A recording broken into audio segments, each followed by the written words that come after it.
From the John C. Hench Production Arts Studios in Peoria, Illinois, VideoMax Limited presents Midstate Magazine with your hosts, Kayla Neitz and Kyle Peck. The news with Aaron Morden and Danielle Heimski, featuring your Midstate reporting team. Sports with Katrina Baumgartner. Get Real with Nikki Garabrandt. Stephanie Robbins is on the beat. State of the Arts with Brooke James. Rebecca Williams is in the spotlight. Anna Tassi takes us about town. And About Crew with Noel Nefford. And now, from America's friendliest city, Midstate Magazine. Take it away, kids. Good evening and welcome to Midstate Magazine. I'm your host, Kyle Peck. And I'm Kayla Neitz. Thank you for joining us. So I heard you were saying something very interesting about Dan Harris, the co-anchor from Good Morning America? Yes, exactly. Dan Harris, in 2004, maybe it was 2002, he was on live air. He was live on the air, and he started talking about a story, and he had a panic attack. And now, 10 or 13 years later, he finally came out with a book about why it happened and the treatment he eventually received for what happened. And basically what he said is when he was over in Afghanistan, Palestine and Iraq, he saw obviously horrible, horrific things. Mm-hmm. And when he came back, he was really depressed about it. And he turned to cocaine and ecstasy. So, now he talks about the stupidity of his actions, turning to that of all things to try to, cope with what has happened. Right. But what he finally found as he was recovering, because it was the panic attack on Good Morning America that really woke him up to how severe his situation was, how severe he was addicted to the drugs. So when that finally happened, he decided, okay, I need to get help. So he went to a therapist, mm-hmm. and they directed him to meditation. So that is actually what had happened. He didn't go to any rehab facility. He just found that meditation was enough to get him through because he wasn't using it every day. But I thought that was pretty interesting and a cool little story to end up with. But now it's time to check in with the news, so we'll see what that has. Good evening.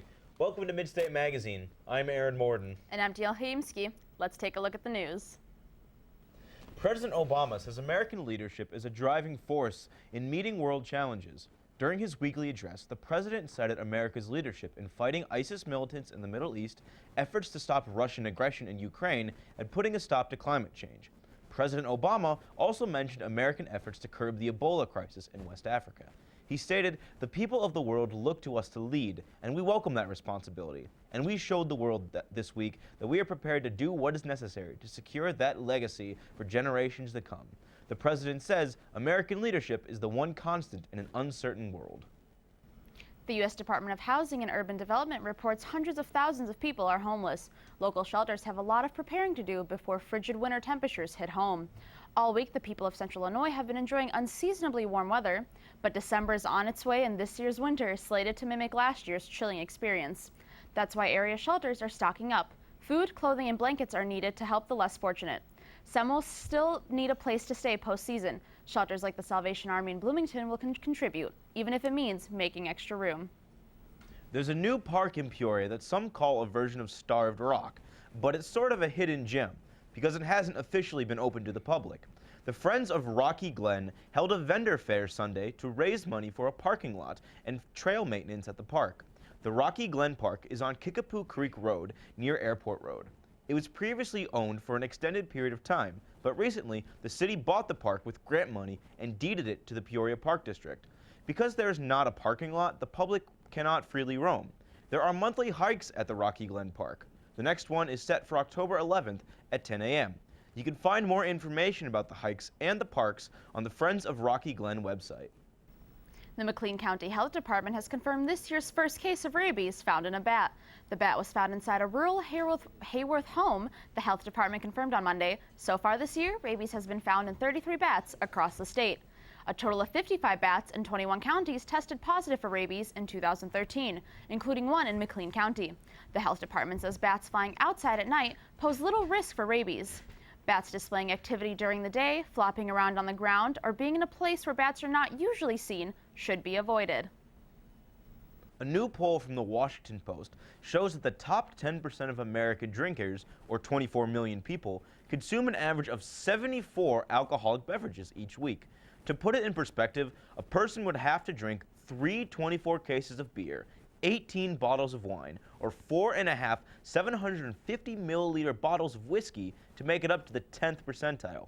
Over 60% of Americans consume less than 1 drink a week or no alcohol at all. Drug charges have been dropped for a woman arrested in July after crime lab analysis confirmed the residue in a spoon in her possession was spaghetti sauce. Ashley Huff was arrested and charged with possession of methamphetamine after a contaminated spoon was found in her possession. According to the crime lab report, there were no signs of controlled substances on the spoon. The 23-year-old initially made bond but was reincarcerated August 2nd after she was unable to make her appointments at the Hall County Drug Court. The district's attorney office filed a dismissal last week following the lab's analysis. Huff was jailed for a total of 47 days. Now let's go to Katrina for sports. With the end of this baseball season, one of the greatest and most respected players is retiring from the game. On Sunday, Derek Jeter played the last game of his career. In his final game, the Yankees beat their rival, the Boston Red Sox, 9-5. Jeter was removed from the game in the 3rd inning after an infield RBI single, a very fitting way for the captain to end his career. With his retirement, Jeter is one of 5 players to finish with 3,000 hits, 200 home runs, and 300 stolen bases. All other members have been indicted to the Hall of Fame. Jeter also finished with a career .310 batting average and won a total of 5 World Series while playing for the Yankees. With all these impressive statistics, most people believe Jeter will be a first-ballot Hall of Famer. With the start of the 30th Missouri Valley football season set to start Saturday, October 3rd, the conference has a lot to look forward to. For the first time in conference history, 7 out of 10 Missouri Valley teams are ranked in the FCS Top 25 poll. Some of these teams include number 1, North Dakota State, number 9, South Dakota State, and number 10, University of Northern Iowa. Not only having 7 teams in the top 25, the remaining 3 schools also got votes to be in as well. This is a strong sign of the strength of the conferences. In some polls, the Missouri Valley is the number 1 FCS football conference based on strength of schedule and is even ranked above 3 FCS conferences. All the Missouri Valley teams have one thing in common. They have played extremely well against other FCS level teams. Throughout the off-conference schedule, Missouri Valley teams win a combined 20-1. With this start, many coaches from the conference believe there will be more than last year's 2 teams going into the FCS football playoffs. Illinois Central College won the Midwest Athletic Conference thanks to the play of freshman Ethan Brew. Brew shot a second round 4 under par with a 68. ICC shot a 303 and a 306 with their 3rd conference title in the last 4 seasons. The ICC total score of 609 was 10 better than defending champion Parkland and runner Lewis and Clark. Brew started the day with a 74 and was tied for the lead with Lincoln's Reed Cagle. Brew had an afternoon of 9s of 35 and 33 to capture the individual title at 142. That's all for sports. Back to you, Danielle. Thanks, Katrina. On September 20th, an amazing event happened in Dwight, Illinois. Hundreds of Basset Hounds marched through the street. Our very own Nikki Garrett-Brandt has the story. Every year, hundreds of Basset Hounds and their owners parade down the streets of Dwight, Illinois. But not every dog has a permanent home, and that's where Guardian Angel Basset Rescue comes in. For 18 years, Larry Little, the president and co-founder of Guardian Angel Basset Rescue, has been finding new homes for Basset Hounds who need one. And he assures that these rescue dogs will be very well taken care of. We get their vet bills taken care of to get them up to date so that they can be placed in a really good home and have a decent life. In some cases where they've been running loose, some cases where they just haven't been treated very well, some cases where owners today have to go to a nursing home and they can't take their pets with them, and we're there to help with that. We spend a lot of time trying to find the right dog for people. We like it to be a good mix. Many times it is. But these good deeds do not come cheap. So to raise money, the organization hosts a Basset-filled weekend during Dwight's annual Harvest Days Festival. It's a 2-day event to help us pay our vet bills, which total about $200,000 a year. Today we will adopt out 14 Basset Hounds to new homes. By the time that's done, we will have actually lost about $5,000 because we've spent $5,000 more on those dogs for vet care than we will get in as adoption fees. People come to an event like this and spend their time and their money to support this organization. And we appreciate them, and we like putting on really nice parties for them. Perhaps the most anticipated event of the weekend is the Basset Waddle, in which hundreds of Basset Hounds and their owners parade down the main street of town. I went to the lady who ran the Dwight Harvest Days parade 17 years ago and said, I have an idea for you. We'll have the largest parade of rescue dogs in the country if you'll go along with me. The first one, we had over 150 dogs that year march in the parade. Today we'll have 800 or so Basset Hounds in a parade. It's a great time, and it always is. In Dwight for Midstate Magazine, I'm Nikki Gearbrandt. Well, oh, actually, you know, the funny thing is, Bob, our executive producer, his dog Barkley was in this. He was actually the king of the 2014 Waddle. Way to go. Well, that wraps up Midstate for the week. I'm Katrina Baumgartner. I'm Aaron Morden. And I'm Dale Haimski. Have a great night and be sure to join us next week. Thank you, news team. Now, Kyle, I did want to touch a little bit on the Ebola. They mentioned it right at the beginning at their news stories. But what I wanted to ask you is, knowing, I'm sure you've heard about the Dallas man. He's admitted to the Dallas hospital right now with the Ebola virus. He contracted it in West Africa, not in the States, of course, but he did come back. So he was in West Africa helping the people who were contracted with it. And then when he came back to the States, he found that he actually did have the virus. So he didn't come knowing that he had it. Okay. But he was surrounded by it all the time. So what do you think about the fact that he was allowed back into the States knowing that he was surrounded by the Ebola virus? I don't know. I don't. If I were in that situation, I probably wouldn't have noticed that. I'm pretty sure nobody, not very many other people would notice that. But We'll touch back on that in 1 second, okay? Let's see who Noelle has interviewed for About Crew. Hi, I'm Noelle Mefford. I'm with About Crew, and today we are going behind the scenes with Midstate Magazine's audio engineer.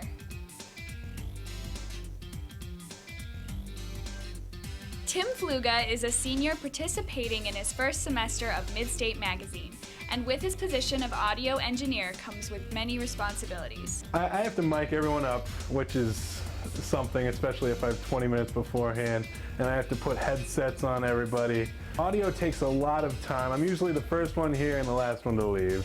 The show starts at 6. I usually get here about 4:30 just to start setting stuff up. But pretty much my responsibility is to make sure everyone sounds good and to make me the background so no one hears me, which is hard because I'm very loud. Although Tim is participating in the field of television, he also has interest in other forms of media. I'm huge into radio, and I will probably get into the audio side of radio, which is why I picked audio engineer.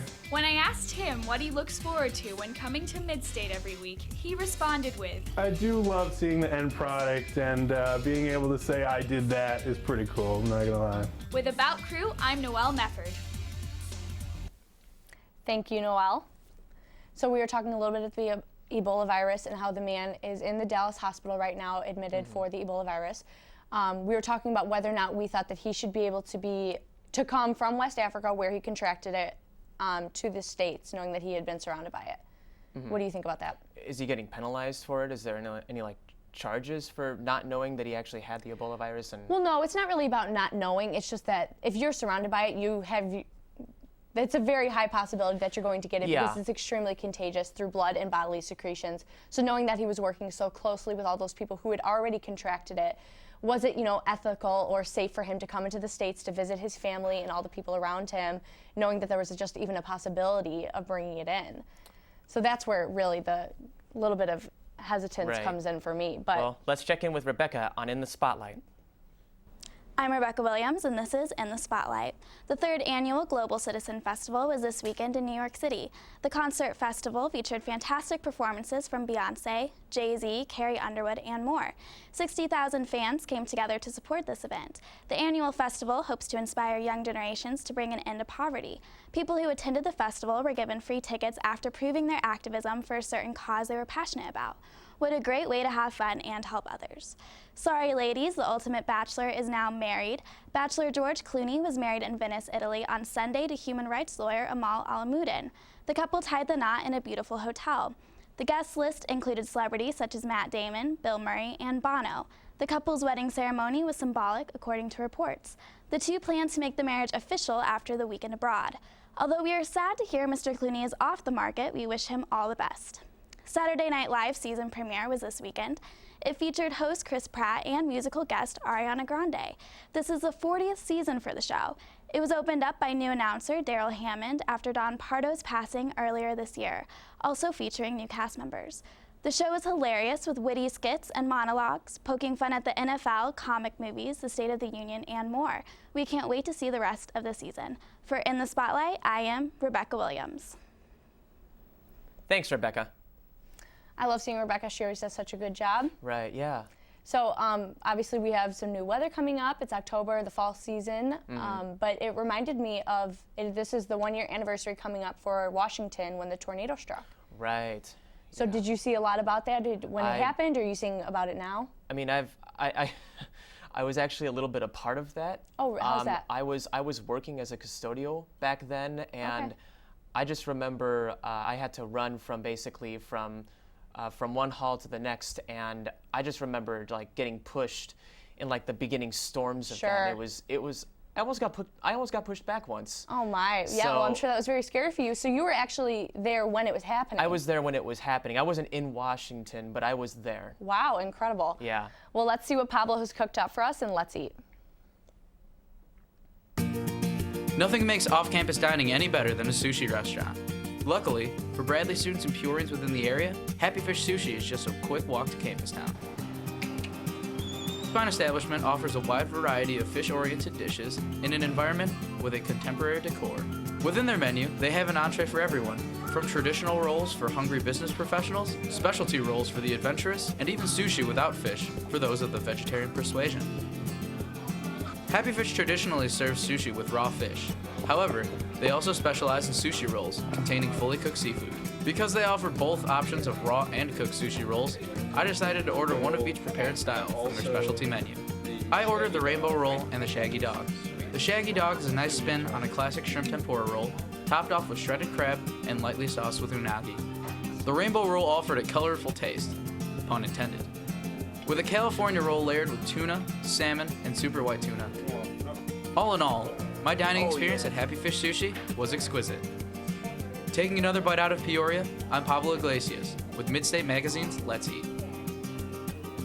Thanks, Pablo. That actually looks really good to eat. Yeah, I'm not a huge fan of sushi, but there's been a couple different rolls that I have liked, and the rainbow roll is actually one of them. Great. But I wanted to finish up on the Washington story because what the state is doing right now is actually sending letters out to the residents who had their homes or their properties destroyed, basically telling them you're going to be fined if you don't start repairing your home, start repairing your property, and things like that. It has been 1 year since the tornado struck and completely destroyed their homes.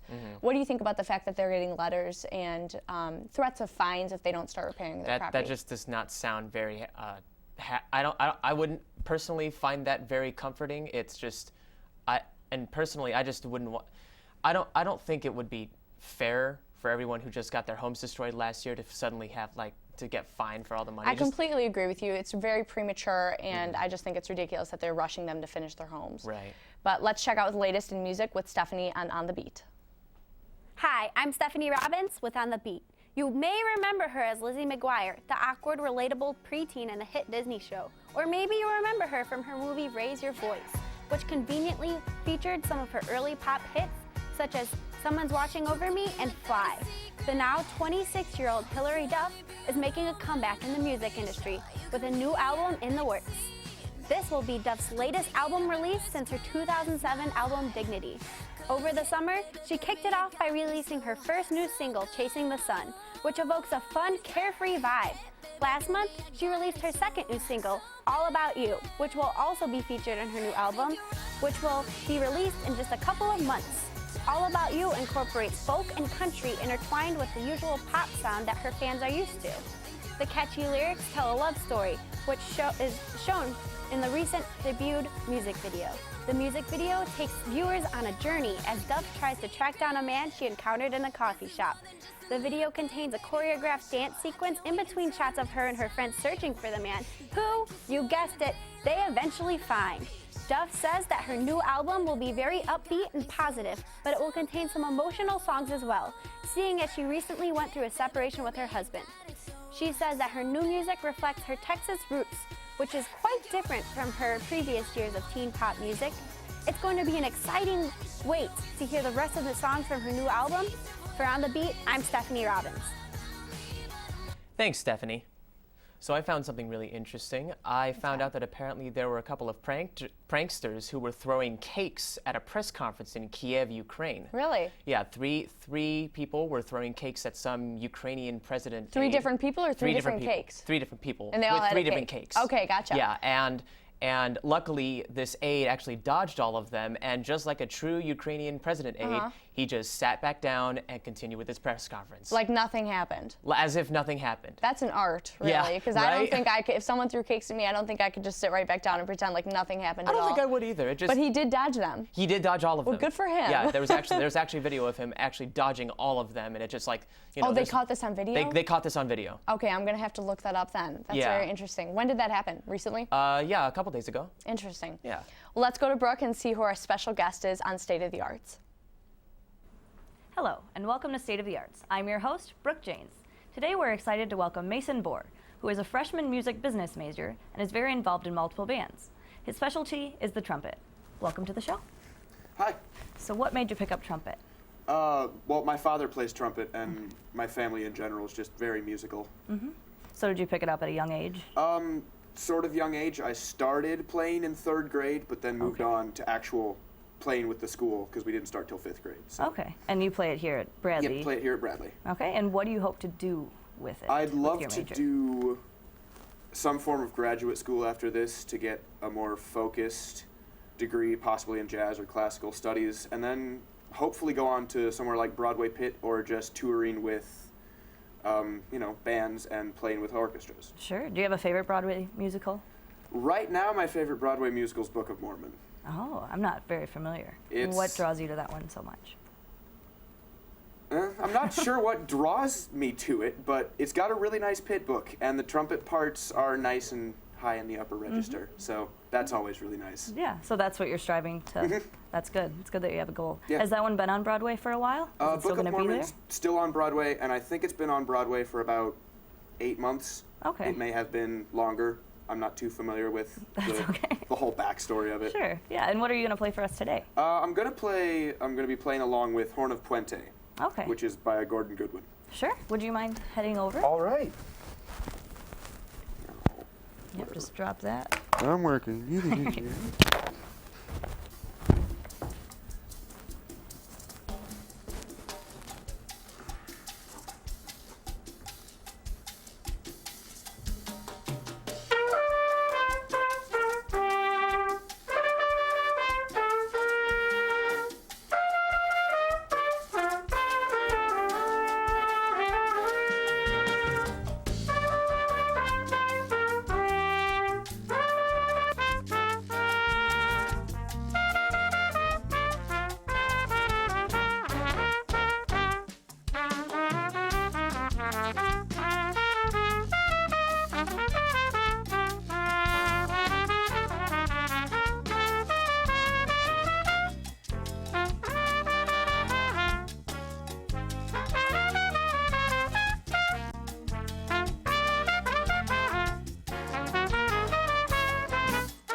Thank you so much for being with us today. Thank you for having me. Yep. That's all for this week. Join us next week to see more talent from around the Peoria area. For State of the Arts, I'm Brooke Janes. Thank you, Brooke. Kyle, do you play any instruments yourself? I play a little bit of piano, but I mostly sing. Okay, cool. State of the Arts is one of my favorite parts of the show because it really lets you see different talents that people have that you would never actually see before, because it's not like anybody introduces themselves saying, you know, hey, I'm Kayla, I play the piano, or anything like that, because I actually know him. His name is Mason. When I'm not here at Midstate Magazine, I'm the manager of the Mark and Rock Wall, and he comes down and climbs all the time, and he's actually very talented at rock climbing. Wow, so I had no idea that he also played the trumpet. I didn't know either. I mean, he's a music business major, and I actually know somebody as well who is a part of Spring Awakening. Very cool. Yep, so as we were talking about earlier, we had mentioned the little thing called shark bands, which is something that a father and a son invented, and basically you wear it around your wrist and it will repel the sharks. So I don't know if you typically repel the sharks? I don't know if you typically swim in the ocean. I mean, I swim in like the Pacific Ocean. Sure, but I almost never do. I don't go any more than, like knee depth because I am so afraid of the sharks. But I don't know, it's only $40, which I couldn't believe. Basically, it emits an electronic magnetic signal, which the sharks already have because when they can't see very well, that's what they use. But it just like makes it uncomfortable for them. It's not very harmful. So I thought that was really interesting. Well, that's all from Midstate Magazine for this week. I'm your host, Kyle Peck. And I'm Kayla Nates. Thank you for joining us, and we'll see you next week.